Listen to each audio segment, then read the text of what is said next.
नमस्कार किसान भाइयों, मैं सूर्यदेव फिर से हाजिर हूँ आपके अपने चैनल एग्रीकल्चर गुरुजी में।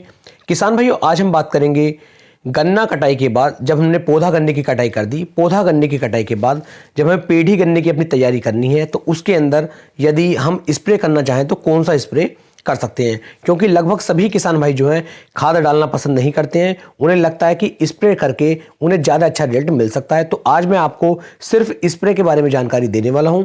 यदि आप इन स्प्रे का उपयोग अपनी पेढ़ी गन्ने की जो हमारी फसल तैयार होने की स्थिति में आ गई है, जिसे हम तैयार करने वाले हैं, उसके अंदर आपको कौन कौन से स्प्रे की कितनी कितनी मात्रा लेनी है जिससे कि फुटाव भी शानदार तरीके से हो, दूसरा कीटों का अटैक भी ना हो, और तीसरा जो हमारी फसल चले वो बहुत अच्छी तरीके से ग्रोथ होकर के चले और बिल्कुल हरी भरी फसल हमारी बनी रहे। तो इसके लिए आपको क्या करना है, कौन से स्प्रे लेने हैं, क्या क्या कैसे कैसे करना है, सब कुछ किसान भाइयों इस वीडियो में बताने वाला हूं। वीडियो को आप पूरा देखें जिससे कि आपको एक सही और अच्छी जानकारी मिल सके। तो चलिए शुरू करते हैं।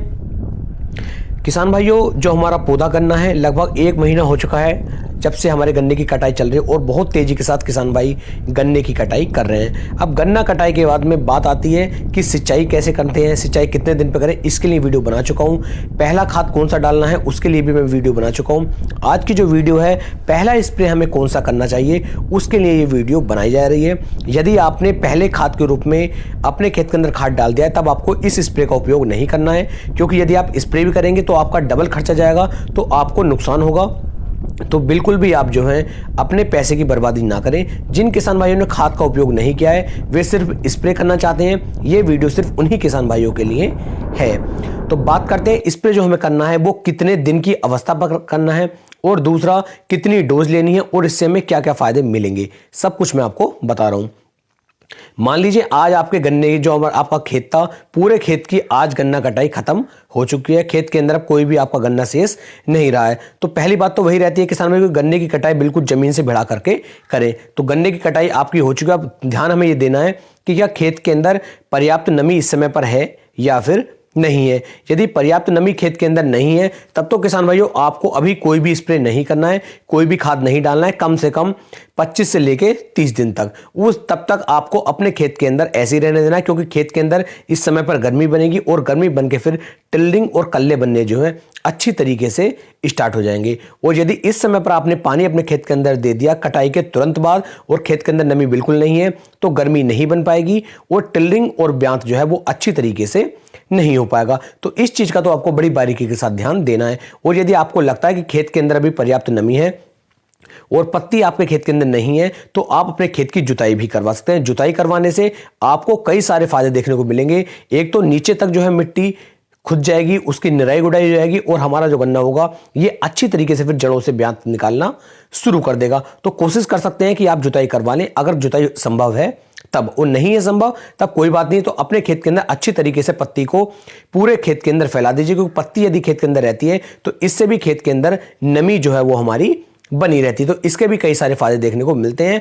और यदि आपके यहां पर मल्चर है जो पत्ती को काट सके तो उससे आप जुताई करवा दीजिए। उससे भी किसान भाइयों एक खाद का गुण जो है वो आपकी पत्ती का भी लग जाता है, क्योंकि पत्ती को जब वो काट करके खेत के अंदर मिक्स कर देगा तो इससे भी आपको काफी ज्यादा फायदे मिलते हैं।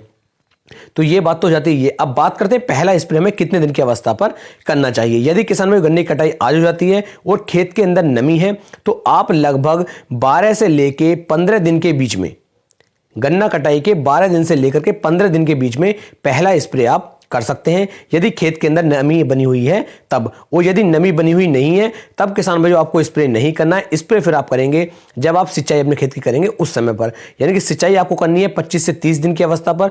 तो उस समय पर किसान भाइयों सिंचाई करने से 1 दिन पहले आप स्प्रे कर दीजिए, या फिर सिंचाई करने के लगभग 3 से लेकर 4 दिन के बाद आप स्प्रे कर दीजिए। उस समय पर जो है आपके गन्ने के जो पोंगे हैं, जो कल्ले हैं, वो लगभग 1 ब्लांत 2 ब्लांत के आसपास के हो जाएंगे उस समय तक। तो वो समय जो होता है बिल्कुल सही समय होता है हमारा स्प्रे करने का, क्योंकि यदि आप मूड़े के ऊपर ऐसे ही स्प्रे करेंगे तो उसके इतने अच्छे रिजल्ट मिलेंगे। लेकिन यदि हल्के से कल्ले, हल्की सी टिल्डिंग हमारा पौधा जो है वो तैयार कर देता है, लगभग 1 ब्लांत की भी यदि हमारी सारी पेटी खेत के अंदर हमें दिखाई देती है, पूरा खेत के अंदर एक समान रूप से 1 ब्लांत से लेकर के 2 ब्लांत की हमारी पेटी हो जाती है, वो समय बिल्कुल सही और सटीक समय होता है आपके गन्ने की गन्ने के ऊपर पहला स्प्रे करने का। अब बात करते हैं कौन कौन से स्प्रे इस समय पर हमें सबसे अच्छा रिजल्ट निकाल करके दे सकते हैं। तो यहां पर किसान भाइयों सबसे पहले आपको एक अच्छे ग्रोथ प्रोमोटर का उपयोग करना है। ग्रोथ प्रोमोटर कंपनियों ने बहुत बना रखे हैं, बहुत अच्छे अच्छे ग्रोथ प्रोमोटर हैं।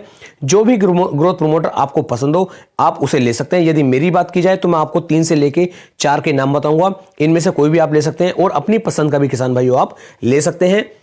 यहां पर मैं किसी भी कंपनी का आपके लिए प्रचार नहीं कर रहा हूं कि कंपनी का यहां पर प्रचार किया जा रहा है। तो चाहे तो आप सागरिका ले लीजिए, चाहे आप बायोविटा ले लीजिए, चाहे आप सुपर पोषक ले लीजिए और चाहे आप जो हमारा आता है क्रांति के नाम से इसे भी आप ले सकते हैं। जो मल्टीप्लेक्स कंपनी का आता है क्रांति के नाम से, किसी की भी मात्रा आप ले सकते हैं। यहां पर मैं आपको मल्टीप्लेक्स की क्रांति के बारे में बता दूं कि इसकी मात्रा आपको 500 ml प्रति एकड़ के हिसाब से लेनी होगी। यदि आप इसका उपयोग करते हैं तो किसान भाइयों इसके अंदर वो सभी सूक्ष्म पोषक तत्व दिए गए हैं जो हमारी फसल को शुरुआती दिनों में जिनकी आवश्यकता पड़ती है। क्योंकि जब हमारे कल्ले थोड़े थोड़े बनने शुरू होते हैं उस समय पर उसके ब्याज के लिए, उन्हें ऊपर बढ़ने के लिए, जैसे छोटा सा बच्चा होता है, छोटे बच्चे को यदि हम स्टार्टिंग में पूरी डोज देंगे, अच्छी तरीके से उसकी खिलाई पिलाई करेंगे तो बच्चा अच्छी तरीके से ग्रोथ करता है। उसी तरीके से जो पौधे हैं, जो हमारा गन्ना है, ये भी हमारा बच्चा है और इसके ऊपर यदि आप अच्छी तरीके से ग्रोथ प्रोमोटर का उपयोग कर लेंगे तो ये भी काफी अच्छी तरीके से ग्रोथ कर पाएंगे। तो 500 ml प्रति एकड़ के हिसाब से आप मल्टीप्लेक्स का क्रांति ले सकते हैं। बहुत ही अच्छा प्रोडक्ट है। इसके अलावा भी कोई और आप ले सकते हैं, मनादी नहीं है कि यही आपको लेना है। दूसरा किसान भाइयों इस समय पर आपको उपयोग में लाना है एनपीके 18-18-18। अब मैंने एनपीके 18-18-18 इसलिए बताया क्योंकि इसके अंदर सल्फर की मात्रा जो है वो 6.7% अलग से दी गई है। 19-19-19 ना लें क्योंकि उसके अंदर नाइट्रोजन, फास्फोरस और पोटास इन तीनों का ही कॉम्बिनेशन दिया गया है।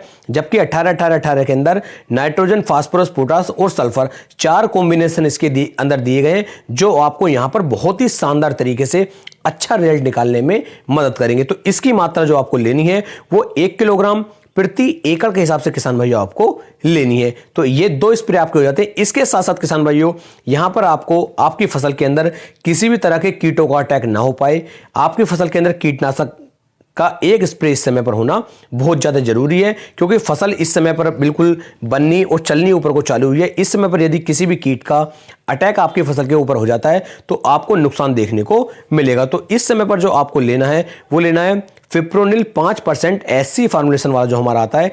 इसकी मात्रा किसान भाइयों आप 500 ml प्रति एकड़ के हिसाब से ले सकते हैं। इसके अंदर आपको जो फिप्रोनिल है ये बहुत ही अच्छा एक कीटनाशक है। फसल से कीटों का अटैक तो हटाएगा ही हटाएगा, साथ ही फसल के अंदर ग्रोथ बढ़ाने में भी ये आपकी काफी ज्यादा मदद करेगा। तो इन तीनों स्प्रे को आपको आपस में अच्छी तरीके से मिला लेना है और मिलाने के बाद लगभग 120 से लेके 140 लीटर पानी के अंदर इन्हें सबको मिला लीजिए और मिलाने के बाद अपनी फसल पे इसका स्प्रे कर दीजिए। ध्यान दें, स्प्रे जब आप करेंगे या तो सिंचाई से 1 दिन पहले करें या सिंचाई करने के 3 से 4 दिन बाद करें। यदि आप इन स्प्रे को करेंगे तो ग्रोथ भी बढ़ेगी, टिल्लिंग भी अच्छे से होगी, कीटों का अटैक भी नहीं होगा और फसल आपकी बिल्कुल शुरू से ही हरी भरी होकर के चलेगी। उम्मीद है मैं आपको एक सही और अच्छी जानकारी दे पाया हूं। यदि वीडियो थोड़ी भी पसंद आई हो तो वीडियो को ज्यादा से ज्यादा शेयर करें और अपने भाई के चैनल को सब्सक्राइब करें। फिर मिलेंगे एक नई वीडियो में, तब तक के लिए सभी प्यारे किसान भाइयों को जय हिंद, जय भारत, जय किसान, वंदे मातरम।